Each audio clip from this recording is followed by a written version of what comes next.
আসসালামু আলাইকুম, welcome back to my channel হিমার্স fashion. আজ আমি আপনাদের দেখাবো কটসহ ডুরি ফিতা তৈরি। কিভাবে এই কটসহ ডুরি ফিতাটি তৈরি করি চলুন দেখা যাক।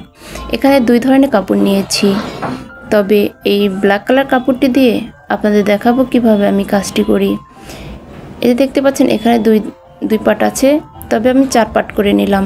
4 পাট করে নিয়ে এখানে 3.5 ইঞ্চি করে চারোদিকে ঘুরিয়ে 3.5 ইঞ্চি কাপড় নিয়ে দাগটি টেনে নিচ্ছি। আপনাদের একদম সহজভাবে এই কটসহ ডুরি ফিতা তৈরি করে দেখাবো। অবশ্যই সঙ্গে থাকুন, স্কিপ না করে সম্পূর্ণ ভিডিওটি দেখার চেষ্টা করুন। এই যে দেখতে পাচ্ছেন আমি কাটিংটি করে নিচ্ছি, তবে একই প্রসেসে আমি 2 কালার কাপড়েই একইভাবে কেটে নেব।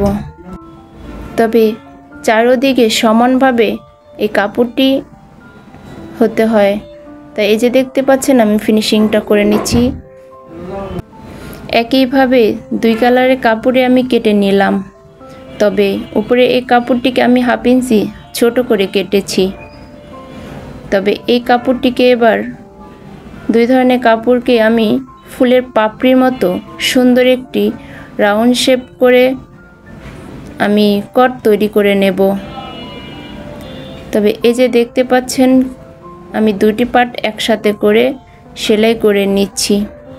এভাবে চারদিকে আমি 4টা সেলাই করে নেব, 8টা কলি হবে। এই যে দেখতে পাচ্ছেন 4টা কলি হয়েছে, আরও 2টা সিলি দিলে আমার চারদিকে 8টি কলি হবে। দেখতে খুবই চমৎকার এবং অসাধারণ দেখায়।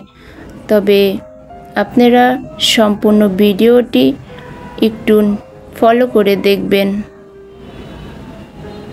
এই যে দেখতে পাচ্ছেন কিভাবে আমি কাপড়টিকে ধরে তারপরে আমি সেলাই করে নিচ্ছি, একটি ফুলের পাপড়ি বানিয়ে নিচ্ছি। এই ডিজাইনটি আপনারা ব্লাউজের গলায় এবং কামিজের গলায় বানিয়ে তারপরে বসাতে পারবেন। খুবই ভালো লাগে এই সব ডিজাইনের গলা তৈরি করলে। এরপরে চারো সাইড দিয়ে একটু চিকন করে সিলি দিয়ে দেব। এই যে দেখতে পাচ্ছেন চারো সাইডে সিলি দেওয়া হয়ে গেল, একটি পাপড়ির মতো হয়ে দেখাচ্ছে। এরপরে আমি আপনাদের ডুরি তৈরি করা দেখাবো, কিভাবে একটি ডুরি তৈরি করে। একটি কাপড় নিয়েছি, তারপরে একটু সুতার সাহায্যে সুতাটা আমার কাপড়ের ভেতরে দিয়ে তারপরে আমি সেলাই করে নিচ্ছি সুতার সাইড থেকে। সুতাটা আছে আমার ভেতর দিকে, সাইডে আমি সেলাই করে নিচ্ছি। এই সিলিটি যাতে সুতার উপরে না পড়ে। এক্সট্রা কাপড়গুলি আমি কেটে ফেলছি। তবে আপনারা অবশ্যই একটু দেখেন কিভাবে আমি ডুরি তৈরি করছি। এই যে আলতো হাতে এই ডান হাত দিয়ে আমি সুতাটাকে টান দিয়ে বাম হাত দিয়ে আমি ভিতর দিকে নেওয়ার চেষ্টা করতেছি। এভাবে যদি আপনারা ডুরি তৈরি করেন অবশ্যই অনেক সুন্দর একটি ডুরি তৈরি হবে। যেসব আপুরা ঘরে বসে সেলাই কাজ করেন, একজনে একভাবে এক কাজ করে, তো আজ আমি এইভাবে আপনাদের ডুরি তৈরি করা দেখালাম। যদি ভালো লেগে থাকে অবশ্যই আমার চ্যানেলের পাশে থেকে আমাকে সাপোর্ট করার চেষ্টা করবেন। ছোট একটি সুতার সাহায্যে একটি সুন্দর ডুরি তৈরি করা হয়ে গেল। এরপরে 2টি কাপড় একসাথে জয়েন করে ডুরির সাথে অ্যাডজাস্ট করে দেওয়া হবে। এই যে দেখতে পাচ্ছেন 2টি কাপড় একসাথ করে তারপরে এটার মাঝখান দিয়ে একটি ছিদ্র করে ওপাশে আমি ডুরিটা নিয়ে যাওয়ার চেষ্টা করতেছি।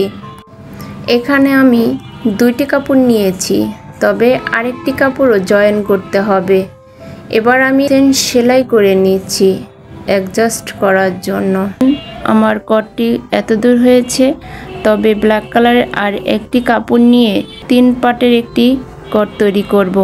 একই প্রসেসে একইভাবে আমি একটি পাপড়ির মতো ফুল তৈরি করে 3টি পাট একসাথে জয়েন করলেই হয়ে যাবে আমার কটসহ ডুরি তৈরি। কেমন লাগছে অবশ্যই কমেন্টে জানাবেন। আজ আমার ভিডিওটা এ পর্যন্তই। আমার সঙ্গে থাকার জন্য অসংখ্য অসংখ্য ধন্যবাদ। সবাই ভালো থাকবেন, সুস্থ থাকবেন। দেখা হচ্ছে নেক্সট পরের ভিডিওতে। আল্লাহ হাফেজ।